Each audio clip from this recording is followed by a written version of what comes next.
Good morning. My name is Joe Lacey. I'm from Austin, Texas. In this era when the financial departments of the institutions of higher learning are referring to you as an anomaly, and they preach the efficient markets hypothesis, saying that you can't outperform the market, where does one go to find a mentor like you found in Ben Graham, someone you can ask questions to regarding value investing? My understanding is that the University of Florida has instituted a couple of courses that actually Mason Hawkins gave them a significant amount of money to finance, and I believe they're teaching something other than efficient markets there. There's a very good course at Columbia, I know, that it gets a lot of visiting teachers to come in. I go in there and teach occasionally, but a number of practitioners do. So I think the efficient market theory is less wholly writ now than it was 15 or 20 years ago in universities, but there's a lot of it taught. But I think you can find more diversity in what is being offered now than 10 or 20 years ago, and I'd recommend looking into those two schools. It's really quite useful. If you had a merchant shipping business, if all of your competitors believe the world is flat, it is a huge edge, because they will not take on any cargo to go to places that are beyond where they think they will fall off. And so we should be encouraging the teaching of efficient market theories in universities. And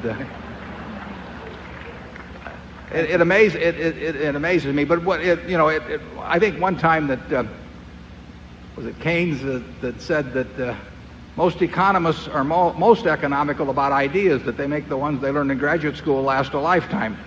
And what happens is that you spend years getting your PhD in finance, and you learn theories with a lot of mathematics in them that the average layman can't do, and you become sort of a high priest, and you get an enormous amount of yourself and ego and even professional security invested in those ideas, and it gets very hard to back off after a given point. And I think that to some extent has contaminated the teaching of investing in the universities. Charlie?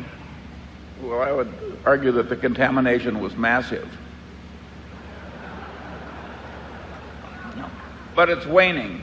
Yeah, it is waning. It's waning. The good ideas eventually triumph. Yeah. The word anomaly I've always found interesting on that, because after a while, Columbus was an anomaly, but what it means is something that the academicians could not explain, and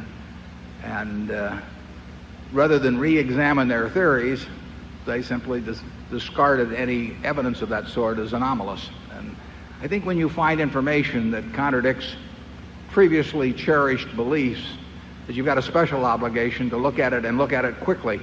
I think Charlie told me that one of the things Darwin did was that whenever he found anything that contradicted some previous belief, he knew that he had to write it down almost immediately, because he felt that the human mind was so conditioned to reject contradictory evidence that unless he got it down in black and white very quickly, his mind would simply push it out of existence. Charlie knows more about Darwin than I do. Maybe he can explain that. Well, I don't know about Darwin, but I did find it amusing. One of these extreme efficient market theorists explained Warren for many, many years as an anomaly of luck. And he got to 6 sigmas, 6 standard deviations of luck. And then people started laughing at him, because six sigmas of luck is a lot. So he changed his theory. Now Warren has 6 or 7 sigmas of skill. So you see, I'd rather have the 6 sigmas of luck, actually. The one thing he couldn't bear to leave was his 6 sigmas.